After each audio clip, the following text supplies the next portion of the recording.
Demba Diop de Sébikotane, précisément dans le quartier de Sébikotane. Chers invités, nous voulons d'appeler la population de Sébikotane suite à une situation foncière qui fait mal au cœur. Dans l'histoire lointaine, les colons s'intéressaient trop à la végétation verdoyante de Sébikotane. Ainsi, un certain Léon Verdier, en 1889, s'est implanté au château de Chambam sur une surface de 900 mètres carrés. Et plus tard, celle-ci est devenue 900 hectares. Le 22 février 1956, le sieur Nadra Filfili sollicita une demande d'immatriculation disant qu'il est copropriétaire avec le sieur François Clémitz qui avait ces 15 hectares. J'ai essayé d'expliquer pourquoi le demandeur a fait ça. Parce que c'est Karim Filfili, qui est le fils de Nadra Filfili, à qui son père a édicté tout ce que sont passés au Sénégal, ces 50 ans. Tous ces biens, il a dicté à son fils pour qu'il le écrive dans ce livre de 50 ans au Sénégal. Et c'est ce Karim qui sait bien qu'ils n'ont pas de titre foncier, qui voulait demain quitter cette zone et s'installer dans ces 15 hectares. C'est son désir, c'est pour ça qu'il a fait cette demande. Malheureusement, à la sortie du décret, il était déjà mort. Le décret est sorti après sa mort. Que tout ce qui existe au niveau du domaine, c'est la transcription d'un bail emphytique. Et cette bail emphytique, la surface initiale du titre fait 483 hectares. Alors que cette surface correspond à l'emprise de la voie ferrée sur le département de Rufisque. C'est le seul titre qui existe dans la zone. Pourquoi? Parce qu'actuellement, ils font des titres fonciers à la vente de Filfili. Alors que dans un titre foncier, il ne peut pas y avoir un autre titre. Un titre, on morcelle ça, on donne des numéros de morcellement pour dire par ce numéro temps du titre foncier, c'est 55, parce qu'on parle du titre foncier, c'est 55. On ne devait pas créer un autre numéro qui suit le C55. Actuellement, ils sont dans les 9000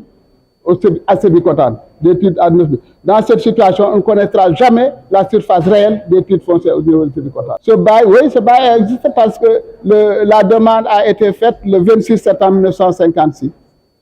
Et ça a expiré dans le droit réel qu'on a eu en 2008, c'est expiré en 1976. A besoin réellement de cet espace pour y construire d'autres infrastructures que la population a besoin. Il a besoin des habitations, mais on n'a même pas parlé des pâturages, parce qu'il y a plus de 20 troupeaux dans le secteur. Et ils n'ont pas de jeunes, ils peuvent amener leurs jeunes. Il y a les écoles, il y a les mosquées, il y a les cimetières, il y a le marché. Tout ça, c'est un besoin réel de la population de Sébikotane. On les interpelle qu'ils viennent résoudre entièrement cette situation qui nous fait mal au cœur. Asalaamaaleykum presse bi taxaw fii di ñu questionné ñu ngi nuyu waa Sébikotane yëpp di wax dañuy résumer li Pape Demba wax léegi rek mooy sunu objectif mooy ñun ñu delloo ñu suñuy suuf si depuis 75 ans bien avant Filfili am na ñeneen ñu ko occupé woon même presque c'est la ci même façon bi lañ ko doon occupé léegi nag Filfili mooy sunu objectif principal. Lan mooy problème bi moom daf ni am na titre foncier bi ñun comme li Thierno wax sànq depuis gazette officielle archives yi ci Sénégal yi wër nañ ko ba Louga gisuñu fenn fu mu ne titre foncier bii moo ko moom parce que titre foncier bi mu tuddee mooy 1566 C55 waaye dama ko joale C55 bail la moom mu ni titre foncier la te bail mën nañ ko def titre foncier naam mais ñun dox nañ ci gisuñu fenn enquête Comodo is Comodo gisuñu fenn fu ñu amee commission CCOD parce que dem nañ ci archive bloc fiscal gisuñu ko amul fenn fuñ ko amul traçabilité amul fenn kon teguwul fenn léegi li ñu soxla mooy population Sébikotane gëm seen bopp ñu récupérer suñu suuf parce que ñun li ñu soxla ci suuf doyuñu population bi rek parce que xale yi amuñu fu ñu dëkk amuñu gare routière amuñu te Sébikotane tey ëpp nañu 40 000 habitants kon war nañu am minimum hôpital type 2 war nañoo am ay cimetière décent war nañoo am stade bu stade boo xam ni day c'est reconnu par FIFA li ñu soxla bari na gare routière amuñu ko parce que soo xoolee Sébikotane ñiy jaayee Diamniadio 40% yi Sébikotane lañ dëkk ñiy jaayee kilomètre 50 40% yi Sébikotane lañ dëkk kon ñun soxla nañ loolu li ñu soxla nag comme gouvernement bu bees bi fi nekk ñoom li fi xew yëpp xam nañ ko parce que bañ fa demee président Sonko nee na xam naa ci dossiers yi loo leen ci xamul Sébikotane sama Sébikotane la kon ñu nga am espoir que ni mu taxaw ci liñ doon dox ci ñaari semaines yi yëpp mooy décret bi ñu def mbuurkaat ñu prolongé ko comme ça fil-fili dootul mën a avancer parce que mu ngi jaay parce que dilatoire lay def di jaay ñeneen yi pour déplacer problème bi parce que su ko wóoroon ni moo ko moom du ko jaay su ko wóoroon ni moo ko moom kon du dem nooto guy yema di fa jënd même surface yi kon du fa déplacer ay milliards te li mu am ba partir même surface même terrain yi la kon liñ ci saw mooy yéen presse bi ngeen jàpp relayer ko fi ngeen ko war a relayer ñu wax ci fi ñu ko war a mais li ma gën a soxal mooy population Sébikotane nañu teg fee këral yi jàppante bi ak intérêt personnel yi ak calcul yi affronter Mounirou Filfili turam laay tudd Mounirou Filfili moom nag yónnee na fi mu war a yónnee pour négocier ñun loolu du waxtaan pour le moment ñun waxtaanu bu ñu négocier li ñuy waxtaan mooy ñu fexe ba ñun li ñu am ñu xam ñaata la ak fan la naka la parce que xam nañ ñaata la parce que Sébikotane longueur bi 1,50 km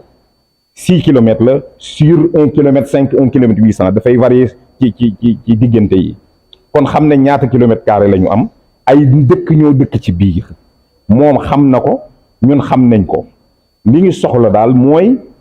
ñu taxaw temm bañ a arrière bañ a dégg yox lu bala dégg naar bi kenn du xeex ak moom loolu wax la rek naar bi kenn du xeex ak moom te amul këyit amul dara kon li mu fas yéene rek mooy jéem a dugg ci population bi comme ni mu doon def jéem a parce que lii lépp su mënee am les autorités ñi doon yoroon signature ca jamono jooju muy domaine muy cadastre muy urbanisme ñooñu ñëpp kenn ku ne suñu àndul woon ci tappale yi mënta ne te fu ñu fi demee parce que soo soxla woon droit réel titre foncier bi ma la wax Tëngéej doo ko jot loolu rek ça veut tout dire loolu rek wane na ni ay li fi di nekk du yoon kon daal comme temps bi dafa gàtt da ngeen yàkkamti loolu lañ ci waxoon loolu lañu woon moom lañ ci wax en wolof li ma ji lancer un appel aussi bala ñu fee jógee y a des personnes ressources yi nekk Sébikotane ñu taxaw créer fii lu concret loo xam ne minimum chaque mois ñu taxaw wax ci foncier bi def ko pression parce que pression bi mooy dañoo war am benn plan de travail boo xam ñëpp ci nit ñuy tënku lu mu laaj ñu def ko au fur et à mesure ba moom mu taxaw ni ay la yéwén moom moomul amul loolu laa ci bëggoon a wax asalaamaaleykum wa rahmatullah